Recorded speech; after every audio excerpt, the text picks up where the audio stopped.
Market price 1,12,000 ইয়েনের mobile আমি মাত্র 1 yen দিয়ে নিয়ে আসছি। বাংলাদেশি টাকায় হবে 0.80 পয়সার মতো। আমি 1 ইয়েনে এই মোবাইলটা নিয়ে আসলাম, যা কল্পনার বাহিরে, একদম কাল্পনিক। আমার স্বপ্নের ফোন আইফোন 15। তো এটা এখন আনবক্সিং করব। আমি আমার হাজব্যান্ডকে বললাম তুমি আনবক্সিং করো, আমি ভিডিও করি। এই first time brand new iPhone use করতেছি, আলহামদুলিল্লাহ। আপনারা আমার সাথে থাকুন। আমি তো বলতেছিলাম তাড়াতাড়ি তাড়াতাড়ি খোলো, আমি দেখবো। আমার তো সহ্যই হচ্ছিল না যে খোলো তাড়াতাড়ি, সে তো আস্তে আস্তে খুলতেছিল, তো আমিও ভিডিও করতেছিলাম।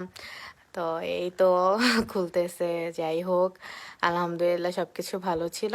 আমরা 2টা ফোন নিতে পেরেছি। মাসে মাত্র 1 ইয়েন দিলেই হবে।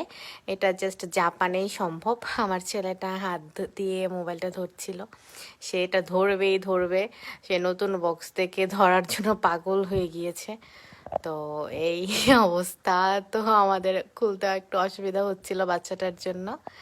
এই যে আমরা নতুন আইফোন আমার খুলে ফেললাম, আইফোন 15। তো এইটা 2 ক্যামেরাওয়ালা ফোনের আমার খুবই শখ ছিল আর স্বপ্ন ছিল, আলহামদুলিল্লাহ পূরণ হইল।